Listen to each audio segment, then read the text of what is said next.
On Tuesday evening, CNN obtained a copy of that much ballyhooed Donald Trump Michael Cohen tape that surfaced really, or at least made headlines, starting late last week. CNN got the tape from Lanny Davis, Michael Cohen's attorney, and they played it on air for everybody in this country willing to watch to know what exactly was said.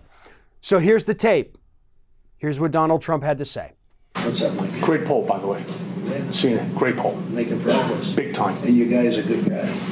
Oh, Pastor Scott? I can't believe this. No, Pastor Scott. What's happening? Oh, no. He's... Can we use him anymore? Oh, yeah. 100. No, you're talking about Mark Burns. We've told him to... I don't mean that. Mark Burns. Can we use him No. anymore? No.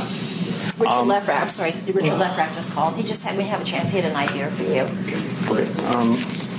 So we got served from the New York Times. I told you this regarding to unseal the divorce papers with Ivana. We're fighting it. Kasowitz is going to... You'll never be able to get that done. Never. Kasowitz doesn't. They'll ever be able. They don't have a... Give me your code, please. They don't have a legitimate purpose. And you have a woman that doesn't want to unseal. Correct. So you've been handling it. Yes, and it's all... That's been going on for a while. For about 2-3 weeks now. All you have to do is delay it for... Even after that, it's not going to ever be opened. There's no purpose for it. Told you about Charleston. I need to open up a company for the transfer of all of that info regarding our friend David, so that I'm going to do that right away. I've actually come up and I've spoken to Alan Weisselberg about how to set the whole thing up with So what are we going to pay? Funding. Yes, and it's all the stuff. All the stuff, because you never know where that company, you never know where he's going to be. Gets hit by it. Correct. So I'm all over that, and I spoke to Alan about it when it comes time for the financing, which will be. Listen, what financing? We'll have to pay you. So I'll pay with cash. No. I got no.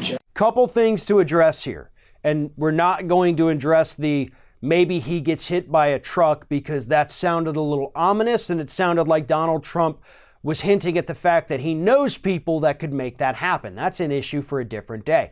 We're not going to talk about him yelling at somebody to get him a Coke.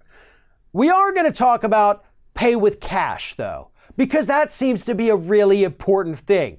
Not only does it show that, yes, Donald Trump knew that a payment to somebody he had an affair with was about to take place, but it also shows that his attorney, Rudy Giuliani, was 100% lying when he told us a few days ago that Donald Trump never said pay with cash.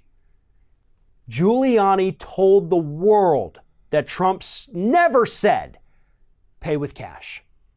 It's right there on the tape, buddy. He said pay with cash.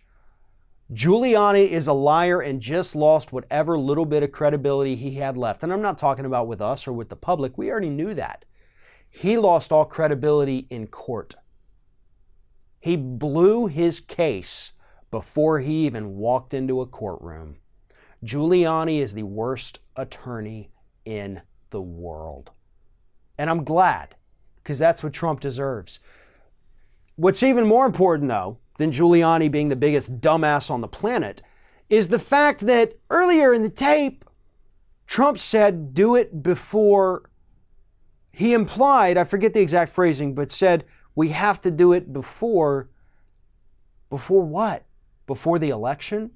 Because if that was the end of your sentence, if you're trying to say that this has to be done in a timely manner to save your campaign, then guess what? You just committed a felony. Because yes, that's what this is. It was not using campaign funds, as Republicans say, which obviously he didn't do.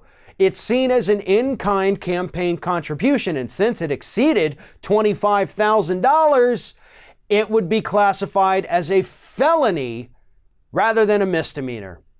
A felony. The president is on tape in evidence that could very easily implicate him in a felony.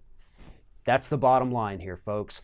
That's the big takeaway from the tapes. Now, maybe there's more tapes out there that clarify what he was saying, and maybe it had nothing to do with Stormy Daniels or Karen McDougal or any of the other women he's been running around with. Or maybe they make him look even guiltier. We won't know until those tapes finally come out.